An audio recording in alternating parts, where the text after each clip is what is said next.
नमस्कार मु सोमू आपण को सोमू वाइल्ड ओडिशा को स्वागत करुच्ची। आज आमे जो स्थान रे छिड़ा होइछे ए हेउछि तळमूलर दुर्गा देवी पीठ बा दुर्गा माधव पीठ। एकदा तंत्र और मंत्र और पूजा उपासनार मुख्य पीठस्थली थिला एही दुर्गा माधव पीठ। चलंतु आज आमे एही दुर्गा माधव पीठ को एक्सप्लोर करिबा। अनुगुल जिला अंतर्गत तळमूल गाँ। यही गाँव रही एक स्वतंत्र परिचय। एशिया महादेशर सर्वबृहत्तम द्वितीय ग्राम भावे मान्यता पाई तळमूल गाँ। एठारे पूजा पाउछंती अष्टभुजा दुर्गा देवी माँ। बहु किंबदंती और ऐतिह्य भरा यही दुर्गा माधव पीठ पुराण जुगर मंदाकिनी बा एबेर मातेलिया नदी कूल माँकर यही भव्य मंदिर निर्माण होइथिला। आज पर्यंत मध्य माँ एठारे विराजित होई भक्त मानकु आशीष प्रदान करुछंती।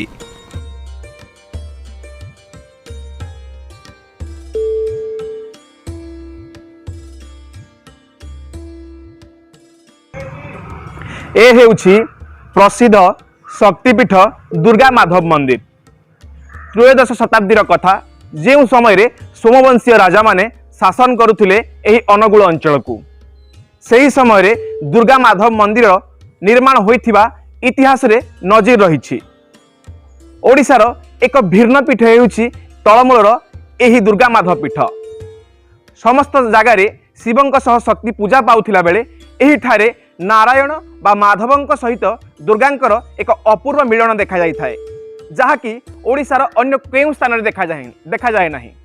केवल पुरी और द्वितीय हेउछि एही तळमूल ग्राम रे पूजा पाउछंती दुर्गांक सहित माधव। तेणु एही जगह को कहा जाए दुर्गा माधव पीठ।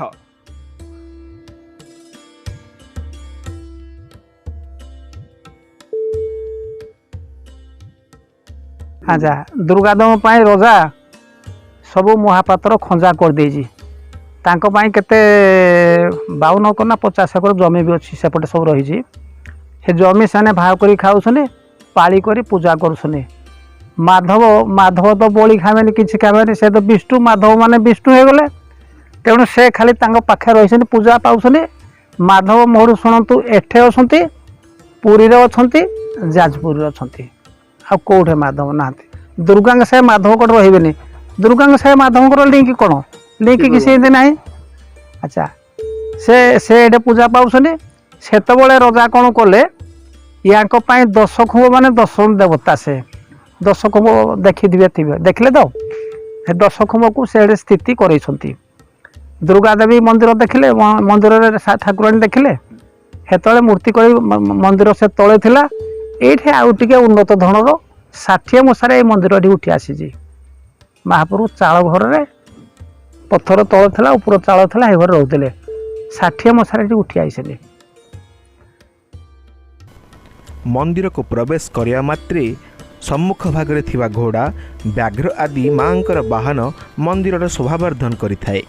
अनुगुल जिलार एक प्राचीन ऐतिह्यपूर्ण ग्राम हेउछि गड़तळमूल। एही ग्राम रे 10वीं शताब्दी सोमवंशी राजा मानक द्वारा निर्मित माँ दुर्गा देवी मंदिर और त्रयोदश शताब्दी रे गंगवंशी राजा मानक द्वारा निर्मित भोलेश्वर मंदिर अवस्थित। इतिहास कहे एही गड़तळमूल अंचल रे भौमकर मानक अधस्तन नंदोभव राजा माने शासन करुथिले, जेउ माने कि परवर्ती समय रे सोमवंशी मानक सामंत राजा थिले। तेबे प्राचीन सोमवंशी राजा मानक शासन समय रे एठारे प्राचीन दुर्गा देवी मंदिर निर्माण करा जायथिला। हिंदोलरू महिधरपुर देई बरपाल जाइथिया मुख्य रास्ता रे तळमूल ग्राम अवस्थित। रास्ता कड़े प्राचीन दुर्गा मंदिर और सेठारु मात्र 500 मीटर दूर रे धोलेश्वर मंदिर अवस्थित। दुर्गा मंदिर परिसर अतीव सुंदर और प्राचीन। मंदिर को प्रवेश करिया मात्रे एहार प्राचीनता बारी हो जाए। महिषा मर्दिनी माँ दुर्गा विशाल मूर्ति सम्मुख रे प्राय छातीए उच्च हेब 10टी प्राचीन स्तंभ रही। एहाकू लोके 10 खंभ बोली कहती। एगुड़िक 10 दिगपाल को सूचाए।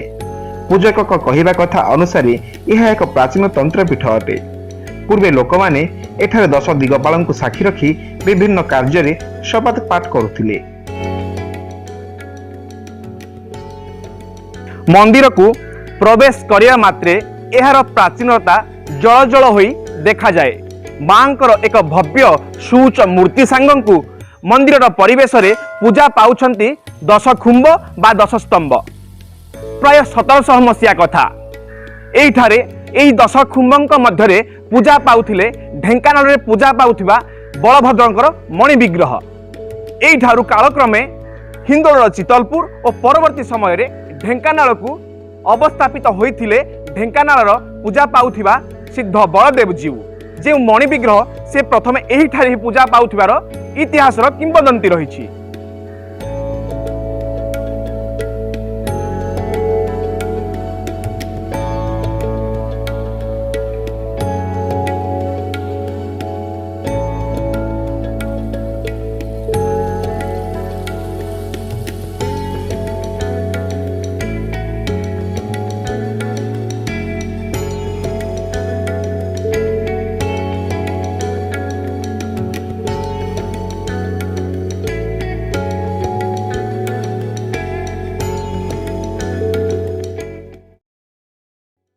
दुर्गाचरण सुरजिणा तांको पीरियड रे से दुर्बल थे कौन थे ढेंकानाल रजा रजा को रजा युद्ध करते कि युद्ध कर से नहीं गली चितलपुर गोटे गाँ अच्छी ये आसुल पाखापाखि से गाँव में रखिले रखिकी हेटू पुणी ढेंकानाल नहीं गले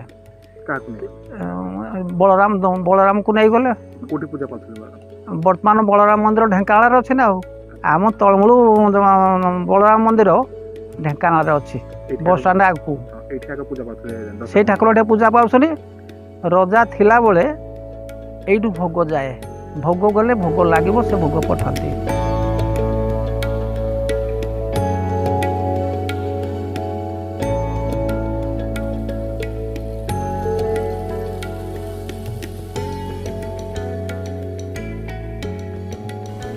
मंदिरर गर्भगृह थिबा मांकर एही विशाल प्रतिमा एक कला मुगुनी पत्थर रे निर्माण होइछि। यह अतीव सुंदर और मनोरम मां को देखिबा क्षणी भक्तंक मनरे एक आध्यात्मिकता परिवेश सृष्टि होइथाए। केवल एही तळमूळ गाँ नुहे आखपाख 50टी गाँर भक्त मानकर आशा और विश्वासर पीठ पलटिछि एही दुर्गा माधव मंदिर। जेतेबेले लोकटीए विपदरे पड़िथाए धाई आसे मार दुआर को आउ निजर गुहारी जणाए थाए मां पाद तले। लोकंकर विश्वास रही मां पीठरे निजर गुहारी जणाइला मात्रे माँ विपदर रक्षा करिथांती।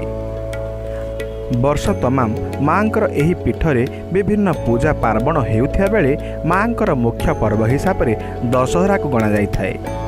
दशहरा समय प्राय 10 दिन धरी मांकर विभिन्न पूजा उपचार होता है। षोडश उपचार पूजा सह मांकर विभिन्न नीति और राजकीय ढंगरे पूजा होता है। गाँर चतुर्पार्श्व माँ अष्टशंभु महादेव को बसाई निजे गाँर मझिरे रही पूजा पाउछंती।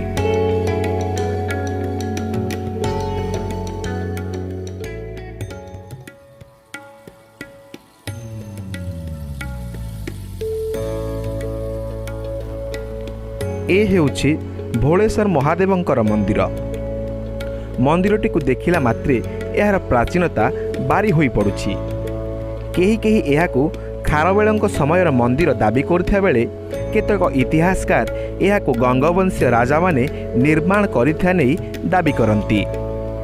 किछि गवेषक मत दियंती एही मंदिरर संपर्क ढेंकानाल स्थित चंद्रशेखर महादेवंक सहित रहिछि। एही मंदिररू एक सुडुंग कपिलास पर्यंत लंबी थिबा किछि लोककथा रहिछि। ढेंकानाल स्थित चंद्रशेखर जीउंकर चलंती प्रतिमा भोलेश्वर महादेव होइथिया बेले सेठारे थिबा दुर्गा देवींकर चलंती प्रतिमा हेउछंती कनक दुर्गा।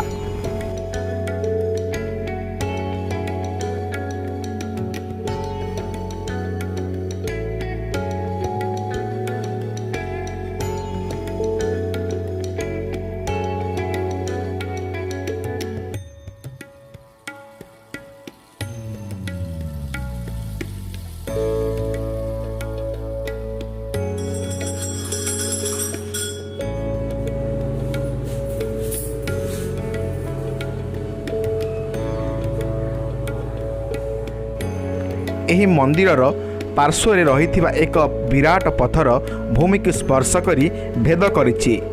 लोके एहाकु अर्जुनक सर बोली विश्वास करती। एही सर कालक्रमे एक मूर्तिर रूप धारण करिछि।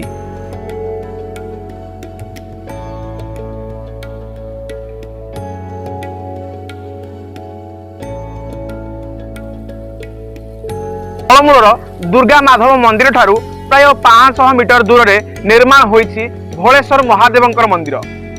लोक कथा कहे गंगवंशीय राजा माने एही मंदिर को निर्माण करथिले। एइठारे पूजा पाउछंती भोलेश्वर महादेव। अन्य पक्षे दुर्गा माधवंक मंदिर भितरे पूजा पाउथिले माँ कनक दुर्गा। हेले मांकर उग्र मूर्ति हेतु गाँव में बहु अनिष्ट होइथिला बोली लोक कथा कहे। सेही दिन ठारू माँ को भोलेश्वर महादेव पाखरे आसी रखा जाइछि। वर्ष को गोटे दिन दशहरा समय रे माँ दुर्गा देवी और कनक दुर्गांकर मिलन होइथाय। सेही समय रे गाँ परिक्रमा करिथांती एही दुर्गा बा कनक दुर्गा। जदि आपन को आम वीडियो भल लागिला तेबे लाइक कमेंट और सब्सक्राइब करंतु और आग को मध्य सोमू वाइल्ड ओडिशा सह जोड़ी हे रुहंतु। एथर एतिकी रे रहूछु।